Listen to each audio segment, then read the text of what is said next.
En una operación conjunta de los servicios de inteligencia de las Fuerzas Armadas, de Carabineros y del Servicio de Investigaciones, fue allanado en el día de hoy a las 13:30 horas una edificación ubicada en la calle Santa Fe, número 725, comuna de San Miguel. La operación registró una fuerte resistencia desde el interior de la casa con armas automáticas.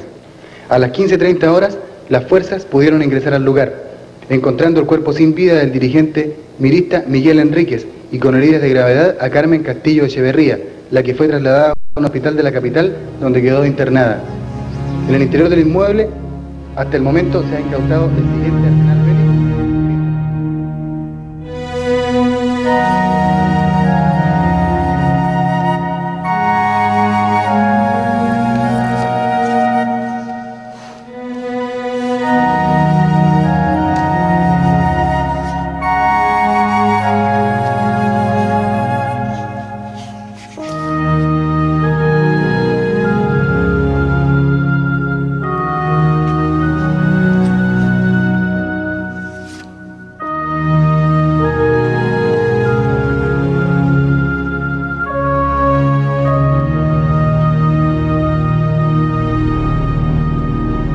No me hace falta recordar la belleza de su rostro el día de su muerte. Miguel no se ha ido.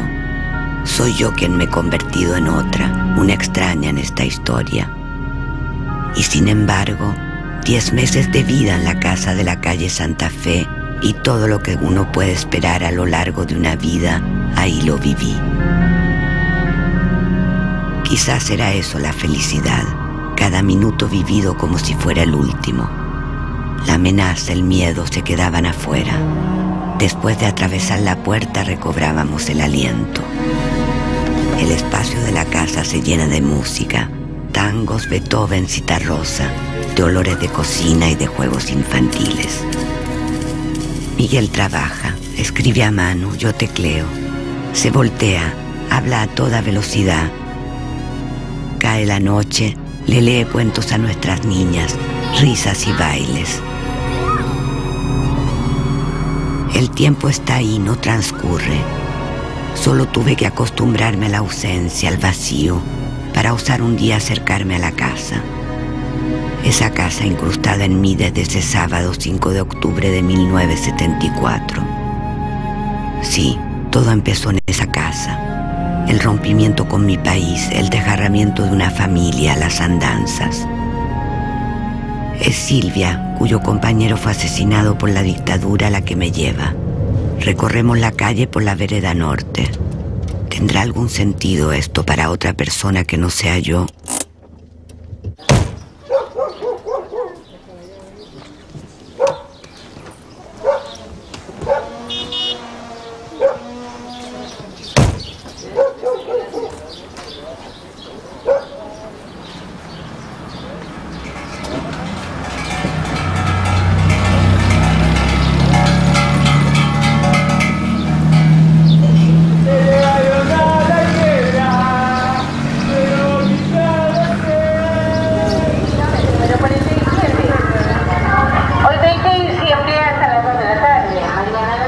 ¿Usted se acuerda de ese día? ¿Algo? ¿Sí? Sí, pero han venido muchas veces, repetido. No se habían venido a firmar y estuvimos más de 2 horas y como fue la cosa, nosotros vimos todo. Ay, me podría contar a mí porque yo estaba ahí. ¿Cuándo? Pero si ella es la señora de Miguel. La que se fue para Francia. ¿Cómo se llama la señora que iba a comprar allá en la esquina? ¿Usted? Sí. ¿Te acuerdas del señor usted? Pase. No, porque yo no he vuelto, pero... ¿Usted estaba esperando familia cuando...? Sí. ¿Ah? Sí. Estaba esperando... Un bebé. Y andaba con una carterita...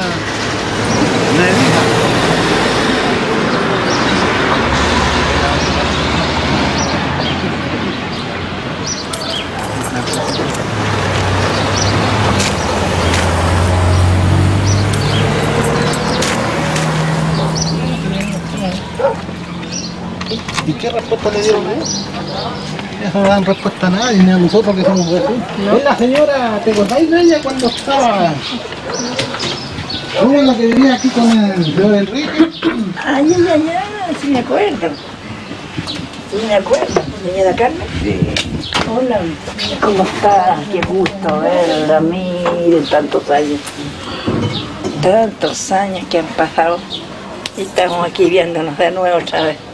La señora Eliana González vive en el número 727 de calle Santa Fe, precisamente al lado donde tenían el escondite los extremistas. Señora, a usted en una oportunidad tengo entendido que ellos le pasaron las llaves de la casa para que les cuidara el perro. Sí, hace como 2 semanas atrás. ¿Y qué le dijeron ellos en eso? Me pasaron las llaves porque dijo que al esposo le había dado un ataque al estómago, que había tomado unos pocos licores y estaba enferma de los riñones. Entonces me dejaron las llaves en la noche, como a las 11:30 de la noche. ¿Usted estuvo en la casa? Es decir? Sí, únicamente en el jardín. ¿Y se veía algo raro en el jardín? No, porque el jardín tenían pura mugre. Tenían una mesa grande con bicicleta de las niñitas y una bicicleta vieja de él.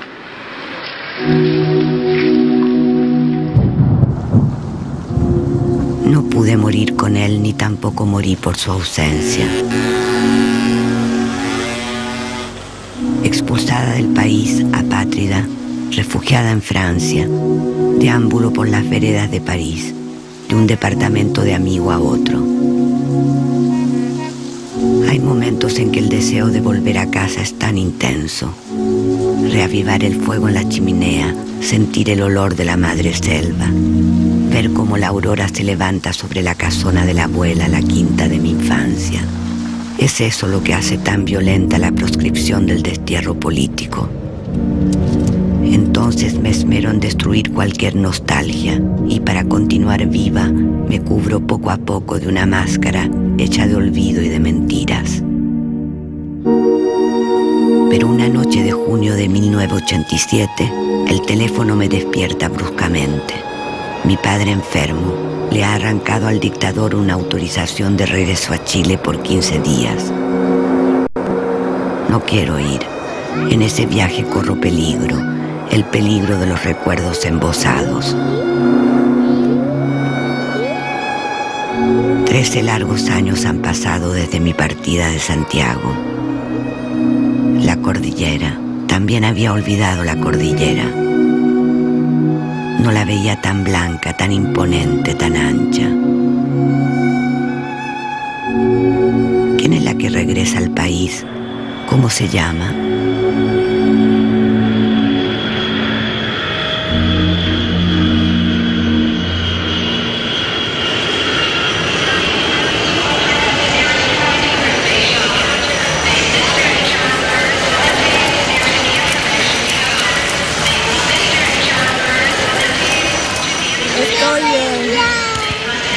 Muy contenta de venir al llamado de mi padre. No he venido a responder preguntas ahora, realmente. Estoy emocionada de reencontrarme aquí en mi patria, junto a mi familia y a los míos. Y quisiera, durante estos 15 días que voy a estar, yo sé que la reunión de esta familia tiene un fuerte contenido simbólico, pero quisiera que estos 15 días me dejaran estar junto a mi padre y no ocuparme de los símbolos.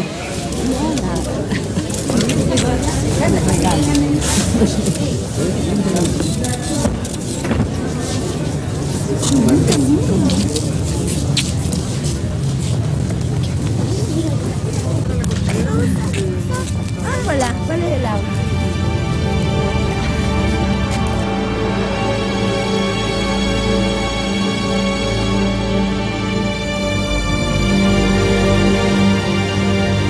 Santiago, nada se encuentra en su lugar, solo hay un vacío poblado de ausentes. Las sombras me envuelven, miedo incluso en pleno día. Solo veo militares y traidores y la resignación de la gente que pasa. El asco me atraganta. ¿Será definitivo este rechazo de Chile y de los chilenos?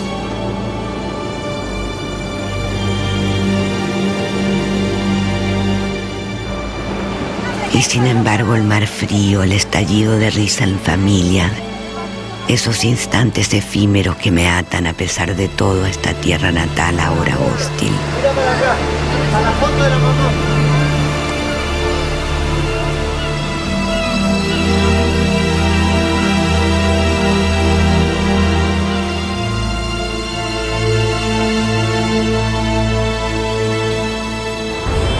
Desde el regreso de la democracia en 1990 y el fin del exilio político, he hecho varios viajes a Chile. Ninguno logró contrarrestar mi deseo de vivir en París. La arrogancia de los vencedores, la impunidad de los criminales, la amnesia general me sumergen, la irrealidad del mundo.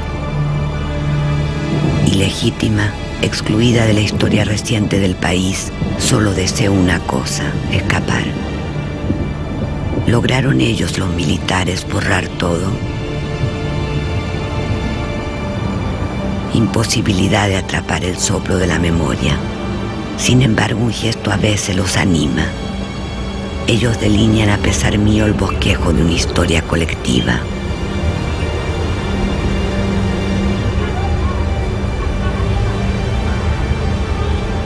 Logro por fin escuchar las palabras de Rosalía.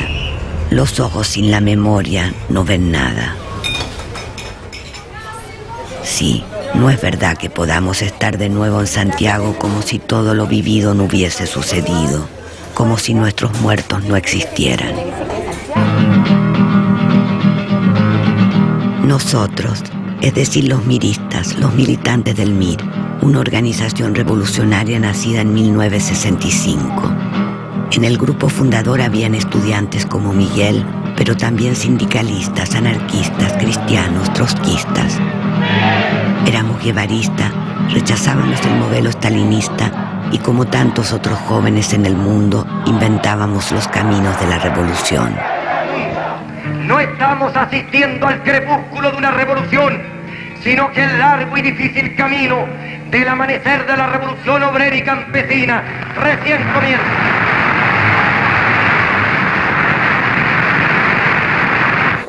Hay tantas cosas, pero sobre nosotros poco, ¿ah? Poco. La historia nuestra no... ¿De esto qué es lo que es? También está animal. ¿Tú tenés materiales de historia o no? Nuestra, poco, ¿no? Tengo poco material nuestro. La verdad es que yo tenía algunos rebeldes viejos. Ya. Y cuando me detuvieron, las investigaciones se llevó todo el material.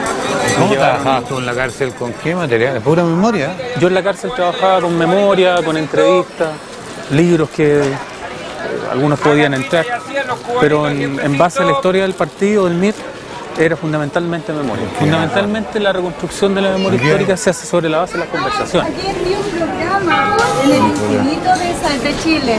¿Sí? Sí, lo vi. ¿Cuál era? Era sobre Chile y mostraron un librero que vende libros de Neruda. Sí. ¿Usted no tiene nada de Neruda? No. Nada. Y documentos del periodo 70-73 al respecto de los pobladores, ¿no tiene?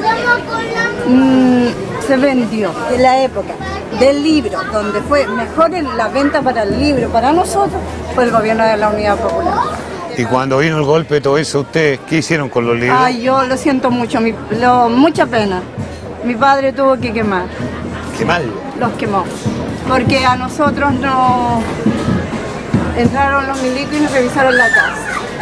Los quemamos, con mucho dolor, sí.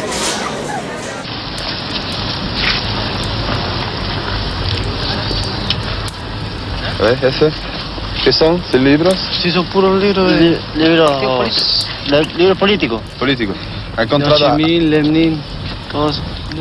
Disco de Fidel Castro también. Che Guevara. Aquí también están todos quemados, sí. Tout ça est en train de brûler. So, don't disturb this operation. Il ne faut pas parler avec les soldats. Je parlais un peu anglais et français, monsieur. Très bien. Oui. Pouvez-vous nous expliquer ce qui se passe? Non.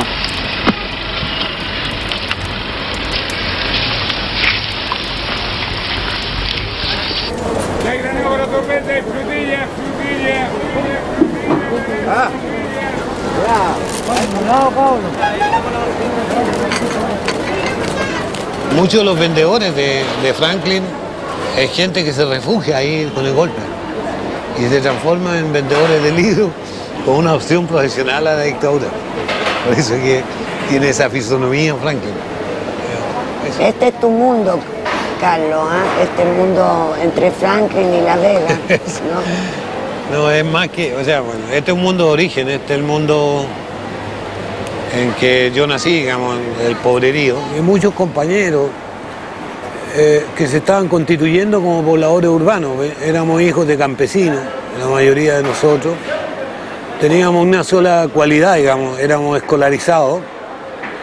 Y cuando llegamos a la política, cuando empezamos a sentir la política, había una gran presión por ese sector de los pobres del campo y la ciudad por constituirse políticamente. No tenía ninguna representación. Nosotros además veníamos de un mundo violento. Nunca, es una cosa que en este país tú vas a escuchar comúnmente decir: condeno la violencia, venga de donde venga. La violencia que yo conocí venía de las clases dominantes. O sea, campesinos expulsados, mujeres abandonadas, escuelas pobres donde te morías de frío, hambre. Cuando aparece el MIR, cuando aparece el Miguel, o sea, el hecho de descubrir de que había políticos que vivían como hablaban, eso fue un dato capital en nuestro país. Pero siempre se dijo que el MIR era estudiantil, un poco juvenil, un poco... Pobladores de Nueva La Habana, los campesinos de Ñuble, los campesinos de MCR son el MIR. Yo te digo que el MIR es básicamente una fuerza popular de los pobres y los más pobres, porque es mi vivencia. O sea, en mi barrio tuviéramos sido alcohólicos. No teníamos otra opción más allá de la esquina. La política es la que nos da la dignificación. Y el MIR es nuestra escuela, esa es nuestra universidad, y no en el sentido del terrorismo, como dice todos esos bandidos de la derecha, sino en el sentido de la dignidad absoluta. Tal vez el sector de clase media no vivieron esto como nosotros. Porque yo no tenía derecho a la existencia hasta que me organicé. Eso es todo. ¡Camilo Torres! ¡Camilo Torres! ¿Qué queremos? ¿Qué queremos? ¡Más fuerte! ¡Con todo el alma! ¡Movimiento campesino revolucionario! Le compagnon nous explique qu'on a pris ce fondo pas par des raisons politiques, mais ils l'ont pris à cause de la pauvreté, à cause de la faim. C'est parce qu'ils voient que leurs enfants n'ont pas à manger, ils ne peuvent pas aller à l'école. Alors c'est pour ça qu'ils ont pris ce fondo. Mais alors, ils ont l'air très politisés, là. Ils ont crié des slogans sur Che Guevara et tout ça. Alors là, le MIR a quand même fait un travail politique. Oui, c'est-à-dire, il y a le MIR, mais il y a aussi un jaillissement spontané à cause de la pauvreté même. Par exemple, ce journal-là, qui est destiné justement aux Mapuches, là, c'est un journal qui est édité par le MIR, ça. C'est-à-dire par le mouvement paysan révolutionnaire, oui. Il n'y a pas de raison pour que la terre soit payée. Nous, on sait que l'Espagnol n'ont pas acheté la terre aux Mapuches quand ils sont arrivés ici. Parce que si on payait la terre, alors il faudrait aussi payer le droit à l'air, il faudrait aussi payer le droit à l'eau. C'est une prise de terre sauvage, la Thomas. C'est ça, avec des armes, avec des bâtons. ¡Como dice! ¿Qué queremos? ¡Tierra muerte! ¡Fomento Camilo Torres! ¡Viva la revolución agraria! ¡Viva!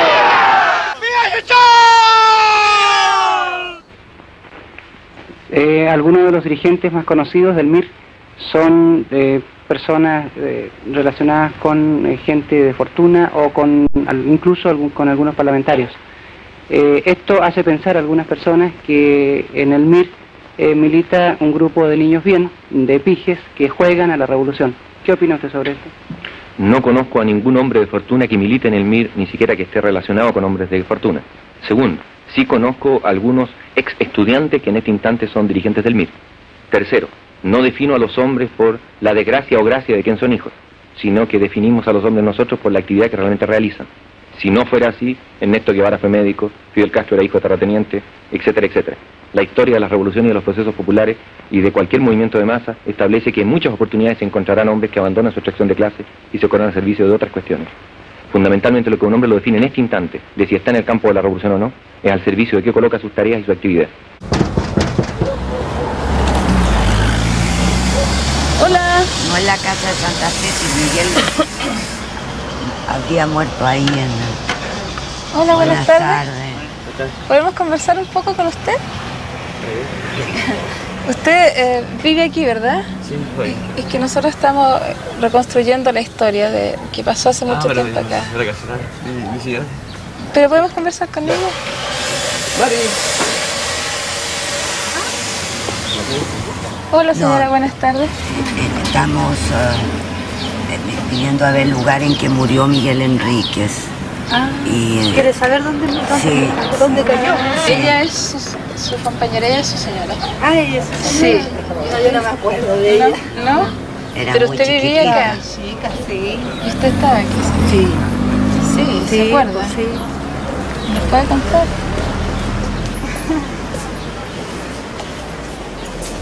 Bueno, antes esto no era así, sí, pues esto era de pura tierra. Acá parte. Porque ahí había una artesa antes, antiguamente, una artesa de madera. Y él se filmó ahí y cayó aquí. Aquí estaba. Todo con sangre. Y habían unos tomates de ese tiempo aquí. ¿Y qué recuerda que sintieron ustedes? Bueno, aquí estaba lleno de balacera, pues. Era por todos lados, por el techo, por todas partes. Y nosotros estábamos adentro, y cuando los sacaron empezaron a disparar y nosotros los tiraron al suelo ahí afuera de la puerta.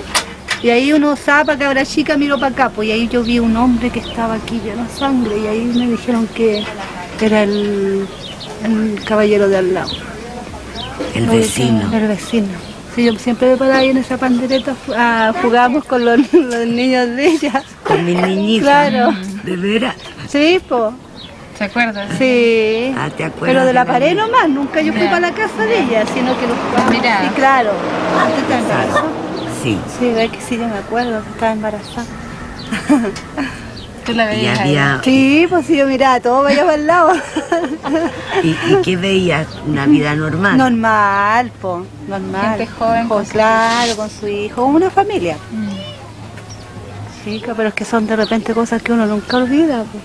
Quedan en la memoria porque son cosas impactantes para un niño, pues.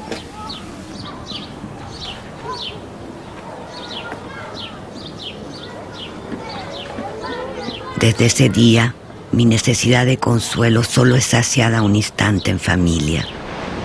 Mi padre, incluso despedazado por la muerte de Javier, mi hermano, siempre logró apaciguarme. Es una familia especial porque tiene como, no sé, invisibles ligazones, hilos que las ligan, que se estiran hasta el infinito y no se cortan.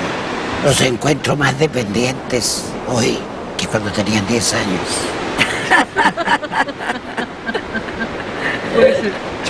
Muy cierto.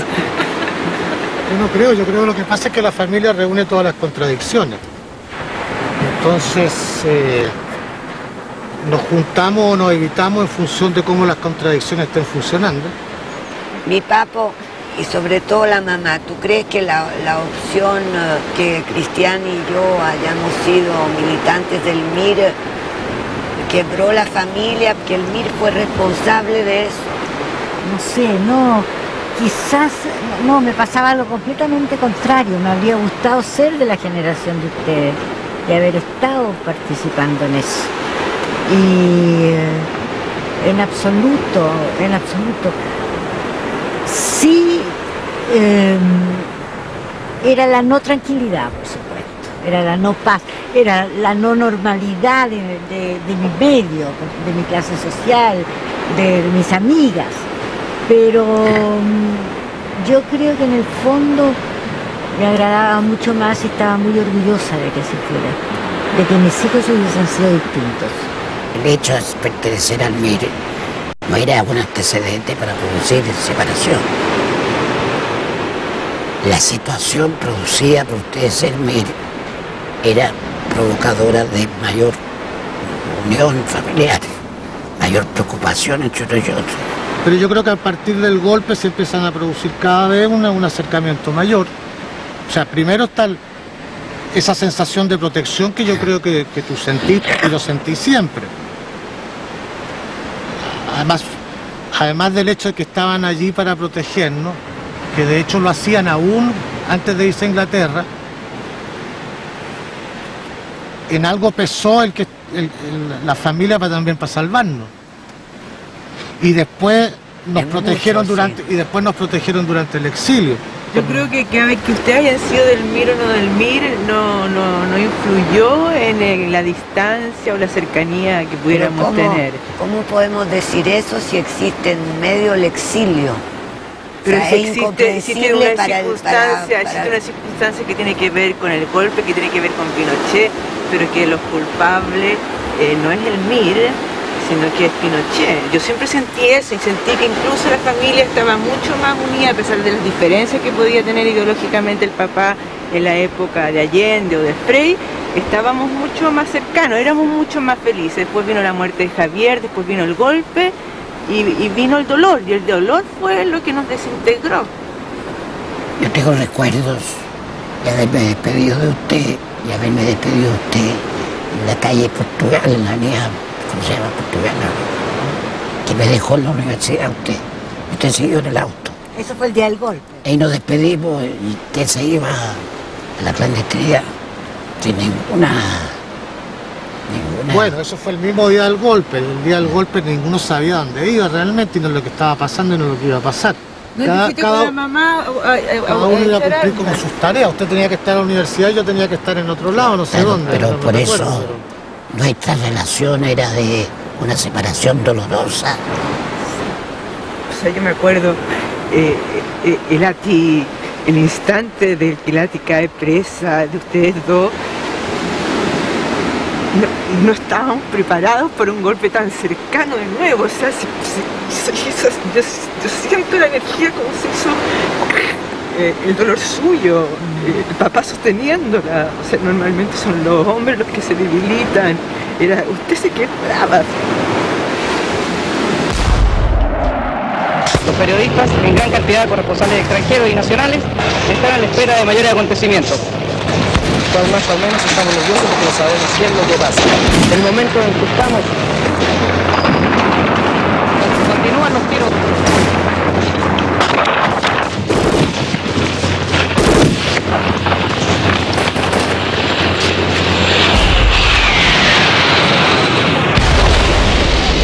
Mira, nomás. Aquí estamos todos en el suelo. La moneda está siendo bombardeada. Manuel Laura está grabando.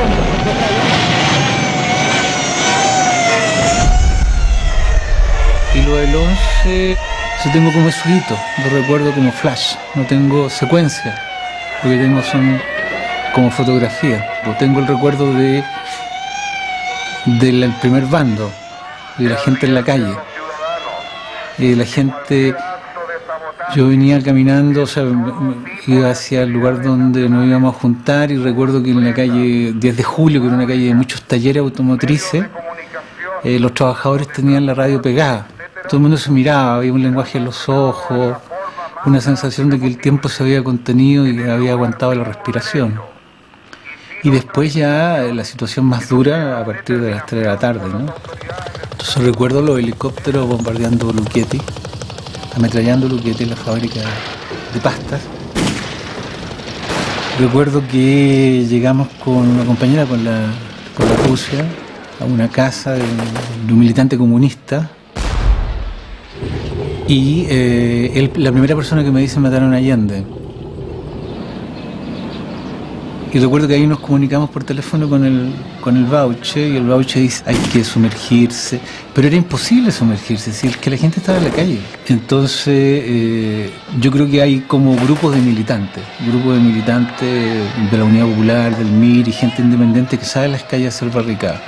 Y ahí comienza una resistencia muy desperdigada, muy desorganizada, y el día 12 ya se cierra el cerco sobre la ciudad y sobre los barrios populares. Entonces al 12, a las 10 de la mañana ya no había nadie.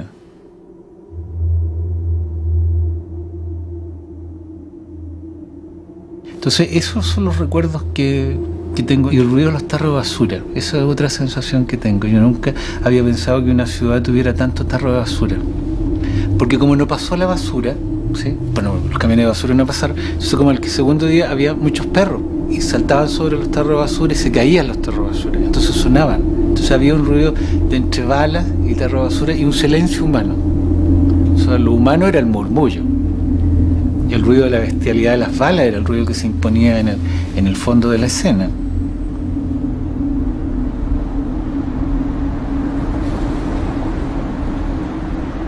Toda esta zona era una zona de resistencia social, política y también militar, miliciana básicamente, al desplazamiento de las tropas golpistas.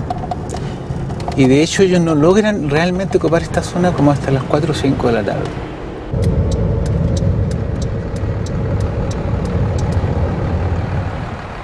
Ya por la tarde llega la orden de Miguel de replegarse, pero es la tarde, ¿eh? Estamos hablando de, yo creo que ya alrededor de las 10 de la noche. O sea, la orden de Miguel es previa a eso, pero nos llega a nosotros demasiado tarde. Y terminamos ya acuartelados, cortándonos el pelo, afeitándonos los bigotes, sacándonos los jeans. Las mujeres, poniéndonos una ropa que había quedado acumulada y guardada de 2 generaciones de la moda anterior.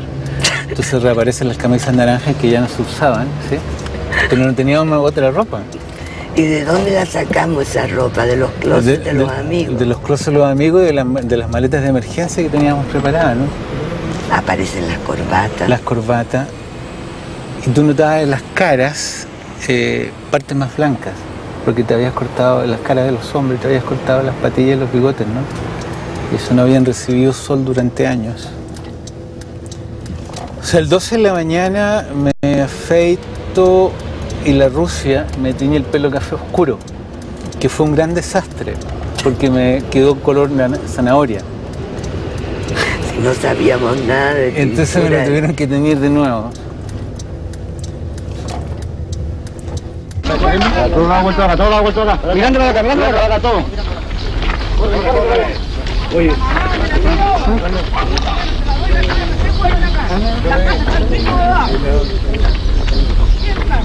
¿Y qué trabaja? ¿Y qué trabaja ahí? Estudio. No, la calle se no trabaja. ¿Pero qué trabaja? Estudio. A ver, de vuelta. ¿Dónde está estudiando? ¿Dónde está estudiando? Estamos en la población Quinta Bella, en la comuna de Conchalí. Aquí, desde muy temprano, ha comenzado un gigantesco operativo militar. Se trata de reducir a todos los que los militares llaman los patos malos de Santiago, gente peligrosa. La agrupación Serena o agrupación de cerco consiste en 3 jeeps, 2 camiones y 8 micros con unos 240 hombres mandados por el mayor Marcelo Morén.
¿Cómo decir la verdadera nostalgia?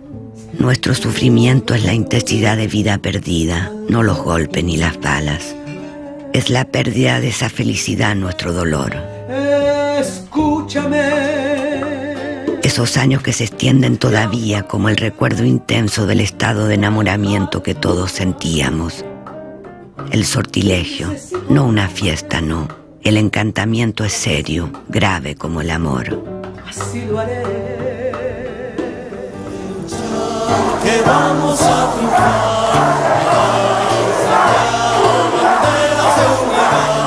Y tú vendrás marchando junto a mí. Y así verás buscando en tu bandera florecer.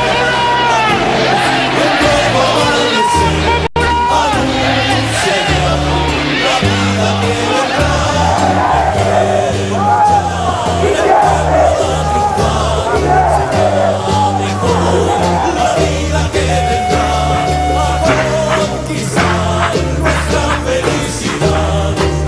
lucidez y fervor en aquel entonces.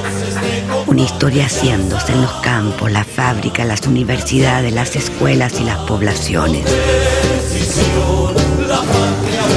Un sueño espeso, áspero a veces, como los verdaderos sueños que tenemos despiertos.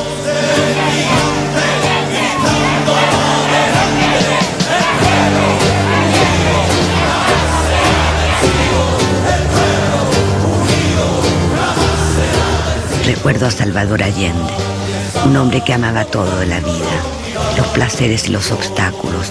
No esquivaba ni el amor ni la lucha. Poseía gestos finos y una valentía excepcional. Su sentido del humor nos deslumbraba.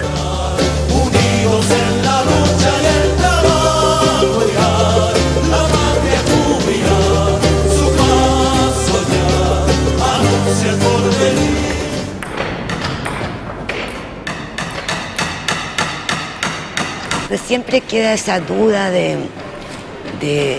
la relación de Allende con nosotros. Yo trabajé en La Moneda con él, con la Tati, era parte de la inteligencia del MIR, Allende lo sabía, había una permanente, pero a mí me ha costado explicar esa proximidad a la vez afectiva, pero también política, ¿no? Sí, bueno, yo creo que un primer momento que puede reflejar esa relación fue durante la candidatura presidencial de Allende. Estamos hablando de los años 70, ya nos estábamos dando cuenta de que la candidatura de Allende iba tomando tanta fuerza y ya Miguel se da cuenta de esa situación. Entonces le dijo a mí, como le decía doctor, le decía, sí doctor, y bueno, está bien, digamos, paramos las acciones. Y Allende le dice, bueno, pero nosotros estamos muy preocupados sobre la situación de seguridad suya, porque ya teníamos nuestro trabajo de información, de inteligencia hacia la derecha, y sabíamos que se estaban preparando atentados y acciones contra Allende. Entonces le planteamos la necesidad que él tuviera una seguridad personal. Y él nos dice, bueno, ¿por qué no organizan ustedes entonces mi seguridad personal? Sean y de ahí ustedes, surge, sean ustedes, lo que era muy inteligente de su parte, porque también nos comprometía a nosotros con él. Y entonces formamos efectivamente el primer grupo de seguridad de Allende, eran su mayor parte miristas, andaban armados, etc. Y Luciano andaba de chofer. Claro, Luciano, en fin, Max Marambio, en plena época de la candidatura. Sí, ¿no? y eran algunos de ellos compañeros buscados a la vez por la policía. Entonces, bueno, una vez un periodista le dice, bueno, esta gente armada que anda con usted, ¿quiénes son? Porque no son de la policía.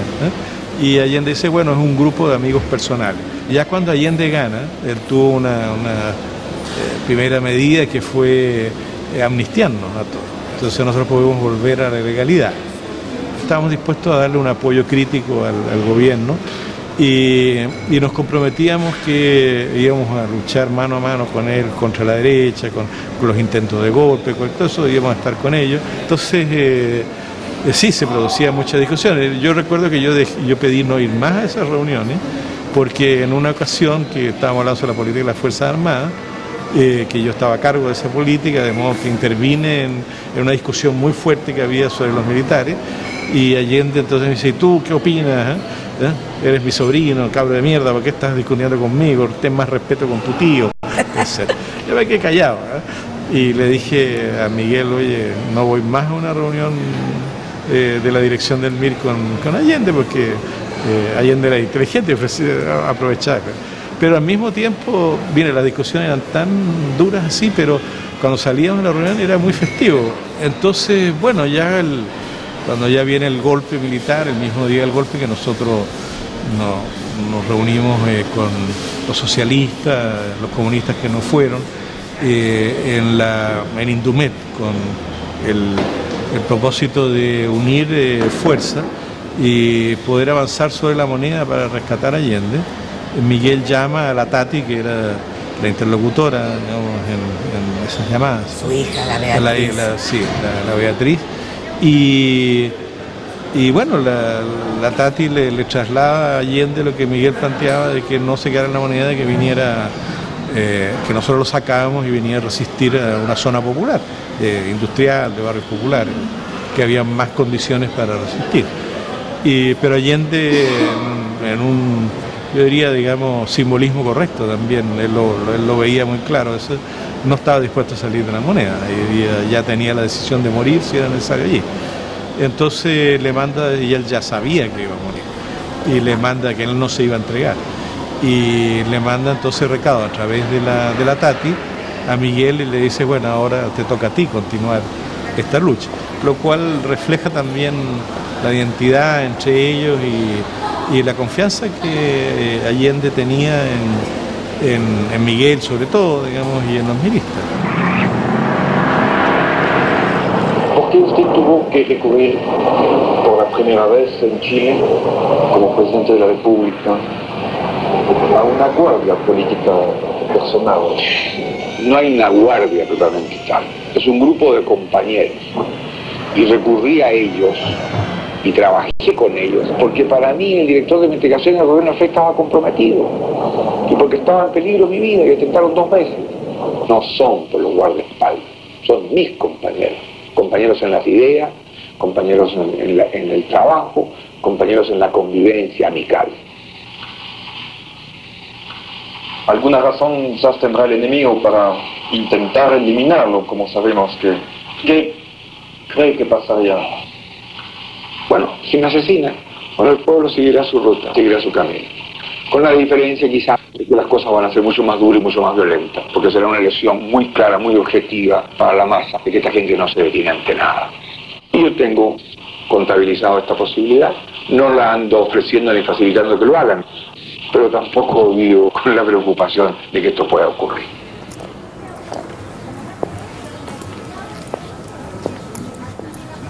Al presentar tu boleta por compra superior o igual a 5.000 pesos, llenas tu cupón y podrás ganar uno de los fabulosos viajes a Marbella, Pucón y Bariloche. En el número 5. Hola, ¿cómo están? Solo Nacional con Buddy Richard. Bien, ahí. Bien. Bonito encontrarse con la gente que uno conocía. ¿Cierto? Sí, está bueno. Y usted está siempre aquí en Siempre aquí, sí. No, que nosotros ahora ya. Estamos viejos. Ya se quedaron. Sí, hay que quedarse acá. Está difícil, pero igual hay que hacerlo. Sí. Hay que luchar y lucharlo. Y nosotros siempre nos recordábamos, porque como usted compraba vísceras, ¿se acuerda? Entonces nosotros le decíamos, siempre nos acordamos, pero ahora ese cigarrillo, decíamos la pensar que en esos años el único cliente que compraba vísceras. Y tan clandestino que queríamos estar y hacíamos cosas raras. Solo eran unos clientes que compraban harto, pues entonces esa era la expresión.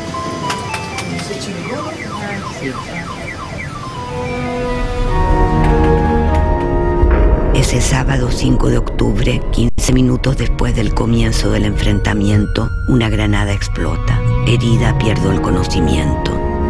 Luego me despierto. Miguel combate de pie muy cerca. Me protege, me habla. Palabras mías, ese secreto que me mantendrá viva.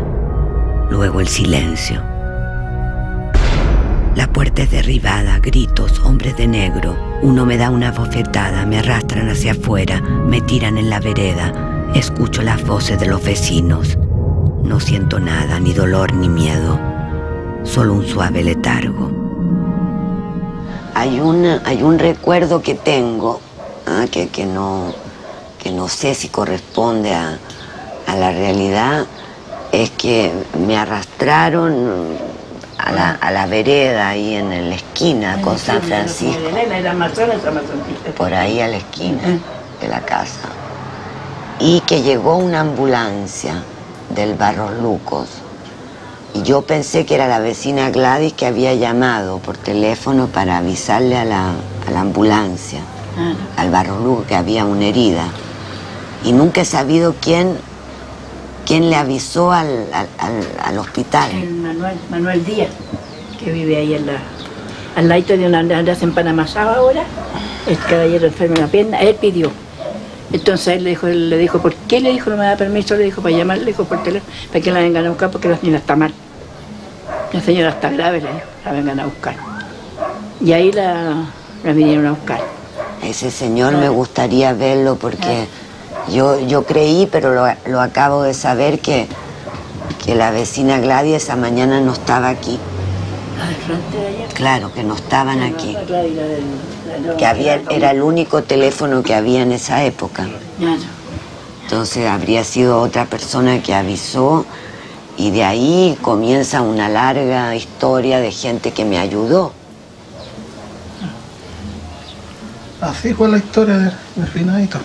Medio triste tú, por tener, como le digo, ideas diferentes.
Cacería al hombre apunta primero a la dirección del MIR, a los fundadores del movimiento, Miguel, su hermano Edgardo Enríquez, Bautista Fanschouen y los otros.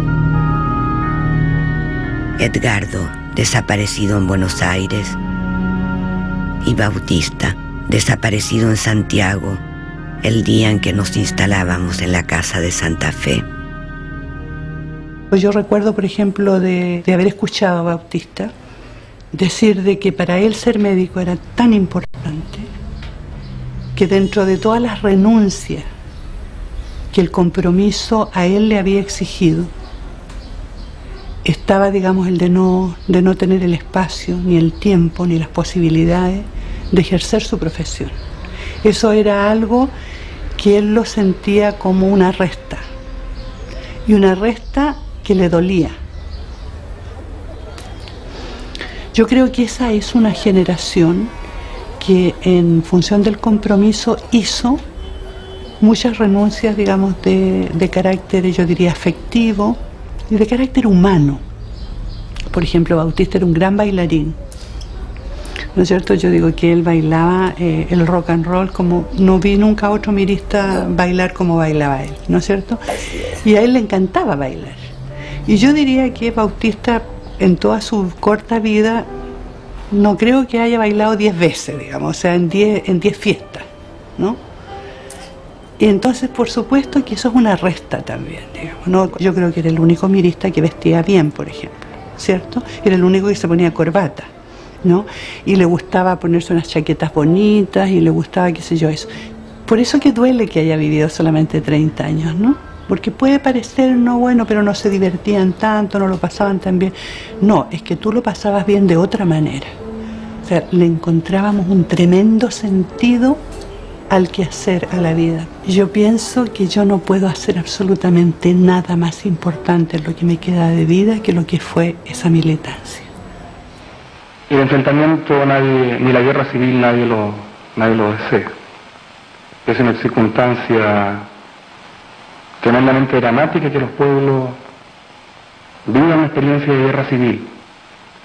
Lo que sí queremos señalar muy claramente, el MIR no busca la guerra civil, no busca el enfrentamiento, pero entendemos que en nombre de no buscar la guerra civil no se puede renunciar, ni el MIR va a renunciar a convertirse y a levantar plataformas de lucha. Eres mujer, periodista, abierta, reconocida públicamente, militante del MIR, reconocida. muy buscada y decides quedarte. O sea, yo no podía bajo ninguna circunstancia hacer nada que mi pueblo no podía hacer. Nadie, no se podía meter todo Chile en una embajada, ¿no es cierto? Entonces, una coherencia básica, elemental en mí. Lo quiero dejar muy claro, en mí, ¿no? Me parece totalmente legítimo que otras personas hayan tomado otras opciones. Es decir, yo no habría podido hacer eso y quedarme tranquila con mi conciencia por la forma en que yo misma había escrito. Yo soy una periodista, yo había escrito, ¿no? Había hablado en distintos escenarios, había ido a las poblaciones, digamos, a compartir con los pobladores, a enseñar cosas. Entonces yo no podía decir ahora, bueno, todo eso que les dije, ¿no es cierto?, ahora háganlo ustedes y yo me voy. El nanito encontró la carta, Cris. Una carta que le mandaste al papá desde la clandestinidad del 74, como en agosto, por ahí. Papo querido, estando aquí en Chile, creo fervientemente en el triunfo de los obreros, campesinos y pobladores. Derrocarán a una dictadura asesina, harán justicia y construirán una sociedad justa y equitativa. Lo harán a pesar de todo. Sin embargo, no debemos olvidar que el tiempo que transcurre significa más represión, más tortura, hambre y muerte. Ese camino es nuestra tarea. Hace ya 10 meses que traté de explicarle y sé que lo entendió, que yo sentía muy hondo ese compromiso, que no podía dejar abandonado a todos aquellos con los cuales había trabajado y luchado. Con todo amor, Cristian.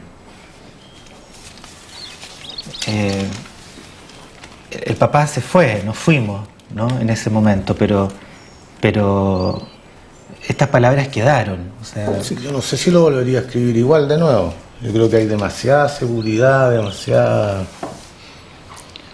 demasiada claridad. Y eso ya, después de las derrotas, las sensaciones no son las mismas. ¿Quién podrá decir ahora que había que quedarse o había que irse? Es que no teníamos una dimensión clara de lo que significaba el problema de la muerte. De cómo los compañeros un día ya no estaban. Sí. Y yo creo que en ese momento nosotros no lo pensábamos. O sea, lo que estábamos era organizando una gesta histórica para derrotar la dictadura y nos creíamos capaces además de hacerlo. O sea, teníamos la más absoluta seguridad de que lo íbamos a lograr. Quizás fue la época más hermosa de la resistencia también, porque luego la resistencia empieza a hacerse cada vez más real y más dura, más solitaria. Tú eres de las pocas personas que viene a la casa de Santa Fe. Pocas veces hemos hablado de esto. El 5 de octubre, cuando muere Miguel, el 4 de octubre, ¿qué pasó? Tú debías estar, venías a dormir a la casa. Bueno, el 4 de octubre, el día anterior, es un poco lo que era Miguel, pues. El 4 de octubre Miguel, y yo creo que era un poco lo que éramos todos también en esa época. O sea, Miguel, en vez de estar preocupado de su seguridad, o en vez de tener conciencia real de la relevancia que tenía el que él estuviera, llegó ese día, yo creo que tarde, yo creo que ya estaba oscuro. Llegó a la casa donde nosotros vivíamos porque se obtuvieron de alguna manera una información sobre compañeros que estaban torturando, que podían haber revelado alguna información sobre la casa donde nosotros estábamos. Y era una casa importante porque teníamos recursos, pero ¿qué tenían? ¿Armas? Teníamos, sí, un parque de armas, y teníamos todos los recursos de seguridad de los aparatos de documentación, que para nosotros eran fundamental. La documentación significaba la posibilidad de la sobrevía, porque hacíamos todos los procesos de falsificación de documentación. Y ahí teníamos un aparato de reserva por si acaso caían los otros que teníamos. O sea que era una casa importante, pero para Miguel también éramos importantes nosotros. Nos plantea de que la casa tiene peligro de caer y que tenemos que salir. A la mañana siguiente, muy temprano, Humberto nos deja a nosotros en la calle, en algún lugar, no recuerdo cuál, y la chica y yo empezamos a recorrer el lugar. Y se demoraba Humberto en llegar, y en un momento dado escuchamos una radio de atrás de un muro de una casa que decía, yo no alcancé a entender bien lo que decía, pero decía cayó una casa. Y yo le digo a la chica, mira como Miguel tuvo razón, la casa cayó. O sea, jamás. Lo que pasó ese día en Santa Fe, bueno,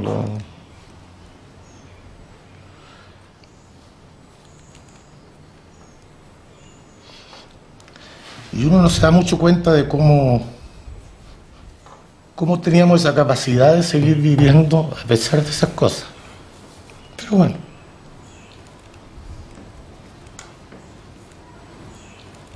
Todos los que murieron eran hombres excepcionales. Uno de los problemas de estar es que ellos no están.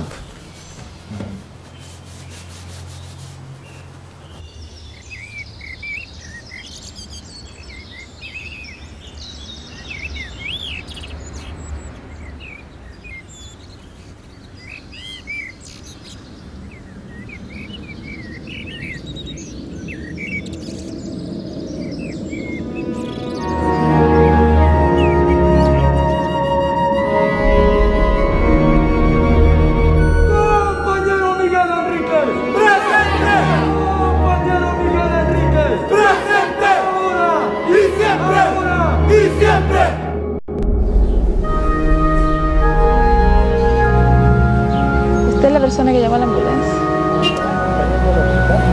¿Posible que hable con ella? Un poquito, por favor. Él es. Sí. Tiene algo que contarte él. Es la señora. Ella Que llamo. Me alegro de haberle ayudado a tener idea de quién era usted ni nada, pero la había visto como vecina. ¿Usted llegaría por aquí, me parece? Hola. No sé. Y entonces usted se subió, sentémonos un poquito aquí. Sí. Y usted se subió a la ambulancia. Sí, pues sí, la llevamos con el conductor de la ambulancia, la llevamos al Barro Luco.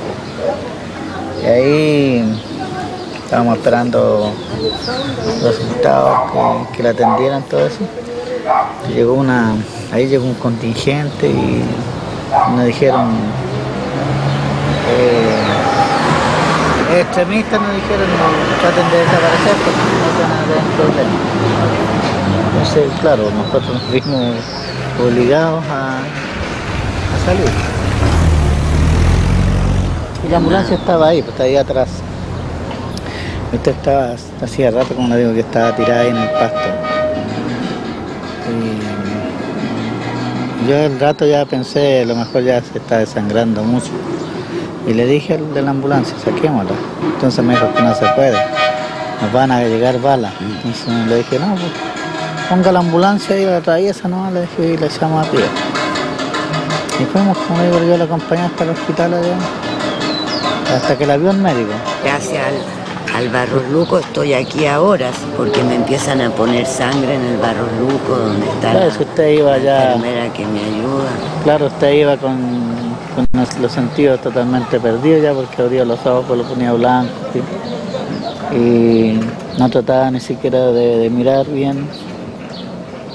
Y yo tenía eso de verla, porque yo siempre la veía aquí cuando iban de Fidel a comprar. Y siempre la miraba como una vecina. Sí. ¿Y cómo ha vivido usted estos años? Yo, luchando duro, ¿no? Porque mi situación no es muy buena, debido a que yo sufro de esa pierna también y me cuesta trabajar. Entonces tengo que trabajar independiente. Entonces ahí me he ido luchando firme, pero por lo menos he estado sobreviviendo. Me alegro que esté bien, me alegro. Sé que se perdió su guaguita y todo, pero lo más peligroso era eso, desangrarse. Y por eso muere el niño después. El último. Estábamos en el último, ¿no? Yo vi cuando salió también Miguel Enríquez para allá, llegó casi hasta la esquina allá y se devolvió.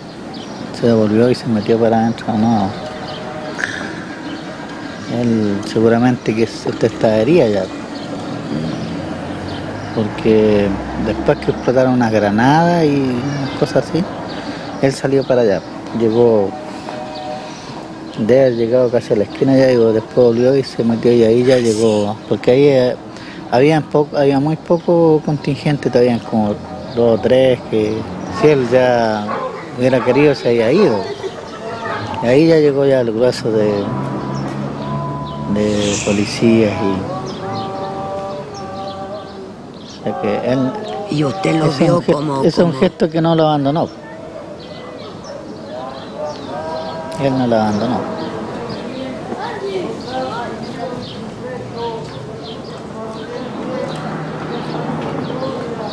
Ahora me voy a ir a recluir, sí. Ya, muy bien pues. Gracias. Me alegro. Gracias. Ya, chaito. Chao.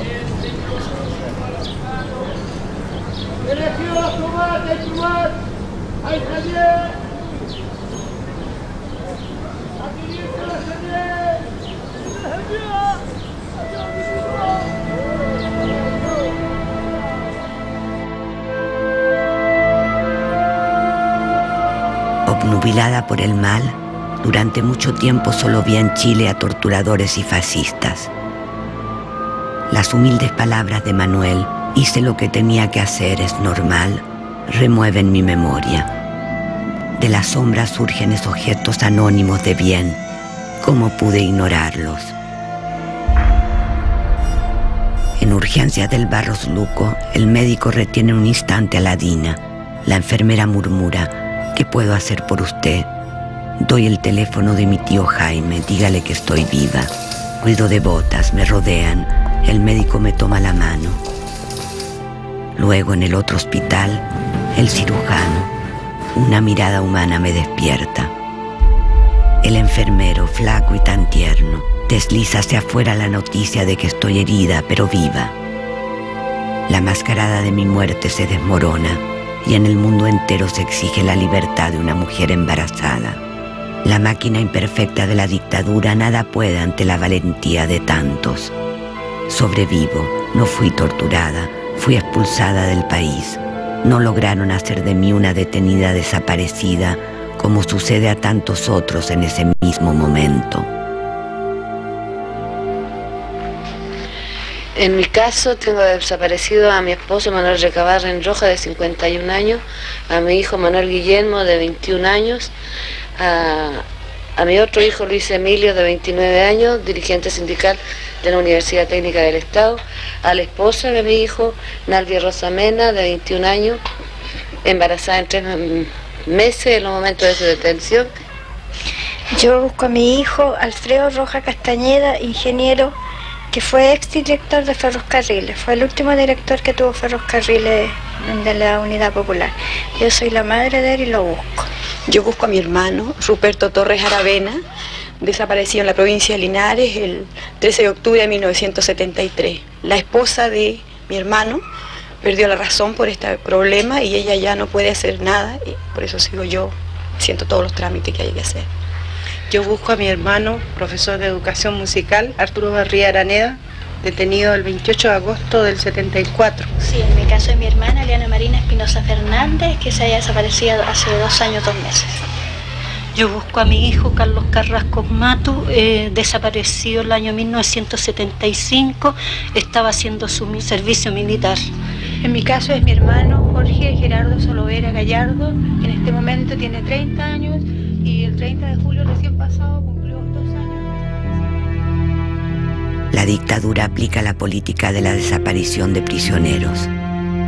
La DINA recibe la orden de liquidar al MIR. Apunta a los cuadros militantes, ya clandestinos pero demasiado conocidos. Es así como la mecánica de la represión va a detener y a hacer desaparecer a 800 miristas entre diciembre de 1973 y fines de 1977. Rostros, nombres, cómo traspasarlos para reencontrar a mis amigos vivos. Habían amado cosas tan insignificantes como una canción, una sonrisa, un cielo estrellado.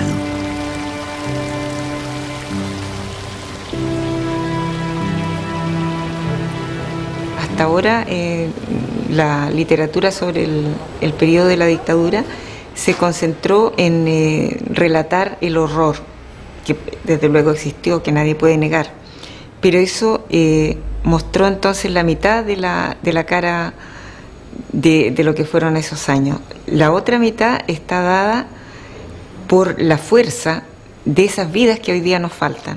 Entonces había que contar quiénes son ellos, quiénes fueron ellos, qué hacían, cómo lucharon, a qué organizaciones sociales pertenecieron, de qué barrios eran, qué tipo de familia tenían, cómo eran sus hermanos, cómo eran sus pololas, sus novias, sus mujeres, o sus compañeros, porque había también en el grupo 19 mujeres. Entonces había que contar lo que eran esas vidas que estaban empezando. Ese era yo lo sentía como una deuda que yo tenía con mi generación, como periodista y como ex dirigente del MIR, para los jóvenes de hoy día, para hacer el puente que falta, para acortar las distancias, para permitir que se enteren cómo eran los jóvenes antes. No para copiar, para sentir. Lucía, de mis amigas, tú eres la que tiene una experiencia clandestina sin caer durante toda la dictadura. Estábamos obligados a ser clandestinos y estábamos conectados con la dirección del partido. Recibíamos una cierta cantidad de dinero para poder, comer y arrendar una casa. Eso era, y desde luego cumplir con las tareas, pues muchas veces incluso uno prefería no comer o comer mucho menos, pero sí sacar el rebelde.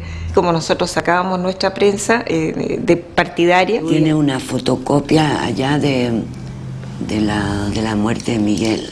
Sí, no he logrado recuperar ese rebelde, ¿no? Conseguí solamente una fotocopia de la portada, con gente que lo tiene en el exterior.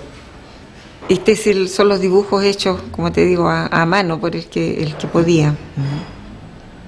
Bajo el tremendo impacto de la muerte de Miguel, sin embargo, el rebelde siguió saliendo y el partido se reorganizó, se reestructuró y continuó.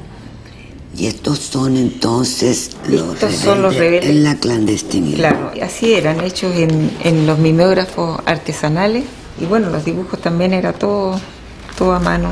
Y había que pasarlo a stencil, picarlo, se decía, picar el stencil, tecleando, que además había que hacerlo de una forma de día para que no sonara mucho, porque escribir era sospechoso.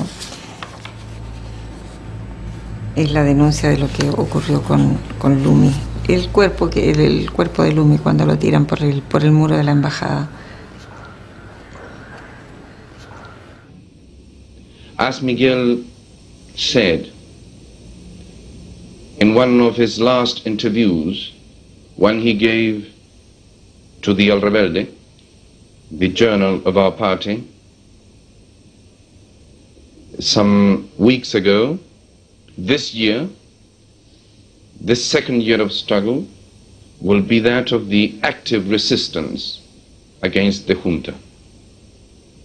We know we can beat the junta with all Chilean people. They will pay one triumph by another. And I repeat you, the world will see Pinochet hanged from the plaza in Santiago. Thank you. Estaremos en la lucha y el dolor, y estaremos saludando la victoria que nos llama. Y si alguno falta en esa hora, podemos recordarlo con orgullo, porque en esa libertad, en ese pueblo que sonríe en el trabajo, en sus recuerdos y esperanza, ahí estaremos, listos a partir de nuevo. Mucha idea, ¿eh? Hay una convicción tremenda de que íbamos a ganar, de que nosotros teníamos la razón, ¿ya? La clandestinidad es un castigo para un revolucionario, ¿ya? Porque como nosotros lo entendíamos y lo ejercitábamos antes del golpe, ser revolucionario era construir con la gente, entre todos, y la clandestinidad no te permite eso, y además empiezas a generar condiciones de sobrevida, más que nada, de sobrevida, de entender que mientras menos se sepa de ti, mientras menos visible seas, más vas a sobrevivir. Pero esa invisibilidad también te hace invisible para la gente con la cual tú tienes que estar siempre. Tienes que construir organización, quedas aislado. Entonces empiezas a reunirte y a trabajar en función de un grupo cada vez más pequeño. Casi todos los muertos del MIR mueren en esa época, ¿no? Entonces era de construir y reconstruir partidos con la gente que iba quedando, ¿no? Hasta más o menos del 73 hasta el 77 más o menos fue así. De juntarse 5 en una mesa y al otro día de los 5 quedan 2, después reunirse de nuevo y formar otra unidad y después... Y uno... Fuimos sobrevivientes, por así decirlo, ¿no? Con una pregunta grande entre nosotros de decir, bueno, ¿y por qué nosotros no? ¿Por qué se muere toda la gente y nosotros no?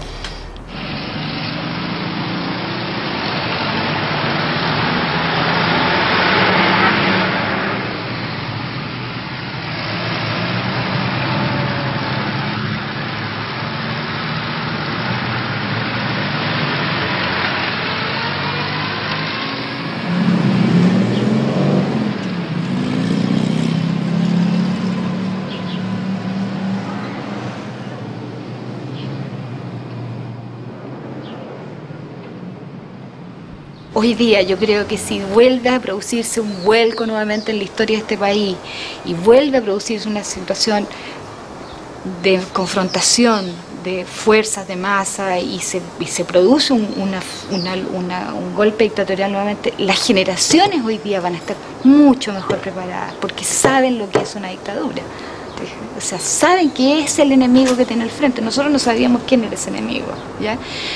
Nosotros sabíamos que teníamos que irnos a la clandestinidad, o sea, recibíamos los manuales de cómo había que actuar en la clandestinidad, qué debía ser la clandestinidad, pero no habíamos vivido la clandestinidad, por lo tanto había un trabajo permanente, cotidiano, que tiene que ver con lo que es la vida en la clandestinidad, es decir, uno tiene un trabajo durísimo en la clandestinidad porque tiene tantos elementos que controlar, ¿no? Que manejarlos, tienes que tener todo, estar permanentemente alerta siempre y tratando porque esa es justamente la manera de mantenerse dentro de la clandestinidad. Hay ciertas reglas que si uno las viola, se acaba, ¿ya? Y es así. Hay una cierta lentitud en las cosas, de comprobar cada cosa, de cada paso que das los tienes que chequear, probar, buscar formas de poder detectar situaciones de peligro, ¿ya? O por dónde puede venir, no sé. Nos apoyamos en sectores populares y fue una experiencia increíble. O sea, bueno, siempre trabajamos con gente que nos daba la fachada, con familias que nos construían fachadas, ¿ya? Eso era... Yo me di cuenta que yo tenía una tendencia a ganas de quedarme en el lugar en donde estaba, ya, y no tener que salir de nuevo, ya, que era siempre lo que te pasaba, o sea, romper y ya, y irse, porque era terrible, porque yo llegaba a la casa donde estoy y empezaba a arreglar el tiro, entonces a poner cositas y a limpiar y a poner plantitas, o sea, la necesidad de instalarse, ¿te fijas? O sea, una cierta propiedad del espacio, ¿ya? Y esto de ir dejando casa siempre dolía por dentro, de alguna manera esa casita o piececita en una población súper humilde era lo que uno tenía nomás, era su hogar. Y tener que abandonarlo dolía, siempre dolía. Y esa era una trampa. Era la trampa más grande de la clandestinidad, la trampa emocional, la necesidad de tener lo que tiene cualquier ser humano. Relaciones, casa, un lugar tranquilo, afecto.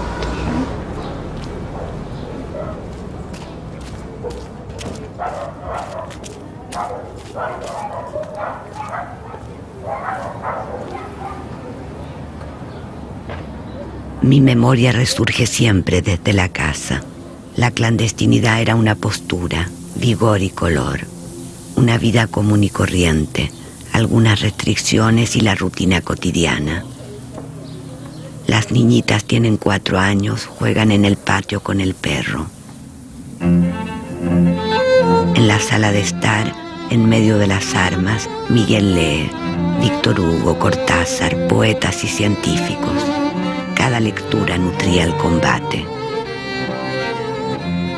Hubo días y noches intensos y mucha risa, horas amorosas que ocupan siempre un espacio en mi mente y no dejan de importunarme.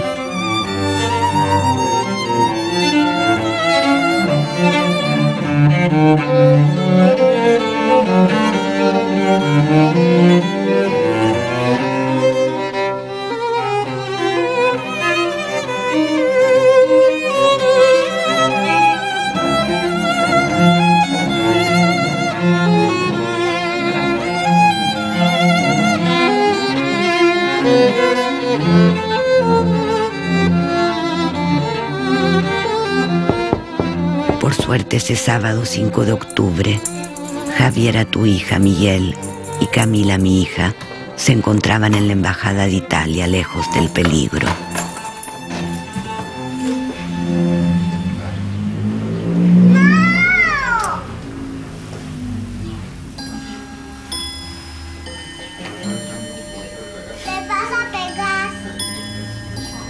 Está todo muy diferente. O sea, los muros eran blancos. Aquí estaba el escritorio de Miguel. Había pero no se puede ver detrás de este montón de adornos. Gracias.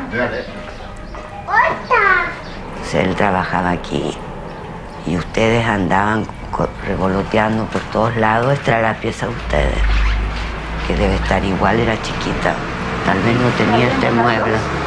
Habían 2 camitas. Sí, era la pieza nuestra. Esto no existía. Y aquí... Ven acá. Aquí jugaba tu mamá. Solo comprar la casa de Pesa. Se va. ¿Este patio era igual? Igual, sí. ¿Y quién había acá? Ese era un lugarcito que teníamos como taller para hacer los microfilms fotográficos. Y después que se escribían los documentos, se tipeaban.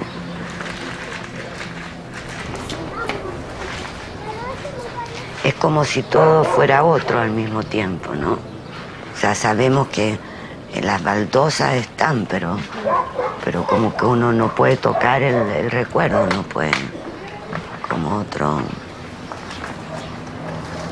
Yo casi no me acuerdo.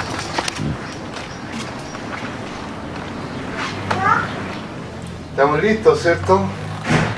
No se puede dejar esta casa así. Hay que vaciarla, hay que recuperarla.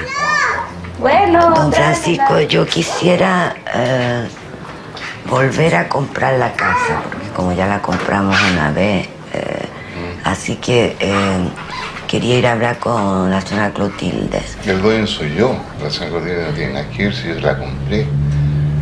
Pero ella, fue a ella quien se la compramos. ¿Con qué dineros? Con dinero del MIR, con dinero nuestro. Pero eso ya es parte del pasado, yo ahí no tengo nada que ver. Vaya a hablar con ella si quiere, pero el dueño de casa soy yo. Oiga, por esto no me lo grave. Yo la quiero vender la casa. Gente del MIR, o sea, los que continúan con el MIR, vienen todos los años. Entonces, por eso le digo yo, a mí esto ya me tiene, hoy día de nuevo discutir con mi señora, ¿ya? Entonces, ustedes me pagan lo que yo pido por la casa y ahí están los papeles todos en orden, no hay ningún problema. ¡Compañero Miguel Enrique! ¡Presente! ¡Compañero ¡presente! ¡Compañero Eduardo Enrique! ¡Presente! ¡Compañero Hermano Vergara! ¡Presente! ¡Compañera Paulina Aguirre! ¡Presente! ¡Luis Antonio González! ¡Presente! ¡Y siempre! ¡Y siempre! ¡Ellos lucharon hasta vencer! ¡O morir! ¡Hasta vencer! ¡O morir! ¡Ahora! Guacho! El pueblo se organiza y pega su copacho. Luchar, crear, poder popular. Luchar, crear, poder popular.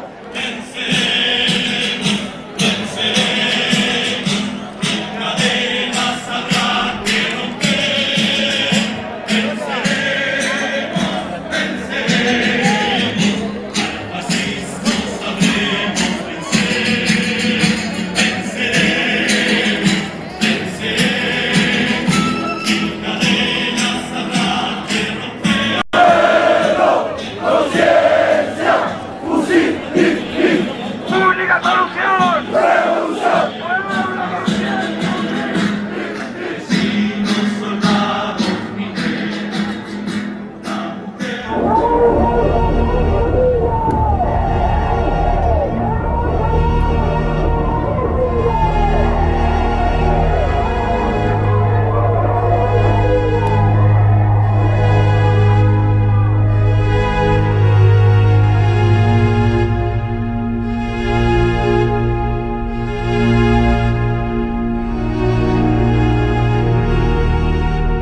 Luego de las redadas masivas, de los miles de prisioneros amontonados en el Estadio Nacional, la dictadura aplica la tortura sistemática contra toda persona detenida.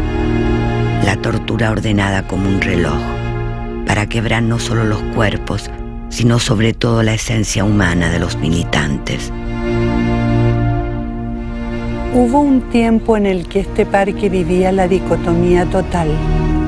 Se mezclaban aquí el olor dulzón y perfumado de los rosales con los efluvios de la carne asada, con los quejidos y los llantos. No puedo hablar en nombre de los otros prisioneros. Cada experiencia es única y se enlaza con la vida de cada ser humano, la vida de antes. El anclaje en el cuerpo, en la cabeza, de esta situación en la que la muerte es a veces esperada como una liberación, es para cada uno diferente. Y si todos tenemos esos filtros de la memoria, ninguno de ellos se parecen. En la víspera al anuncio de mi muerte, las horas pasaban y en la lucha interna entre la luz y la sombra, la luz se impuso. Ya no le tenía miedo a la muerte y supe, y esto para siempre, que ellos pueden encarcelarte, despedazarte, romperte los huesos, los tímpanos, abrirte la carne, electrocutarte. Todo lo pueden, pero no quitarte la libertad si así lo decides. Mía fue la libre decisión de cada acto, de cada gesto. Decidí libremente que no estaba derrotada y pude de esa manera tener un comportamiento victorioso.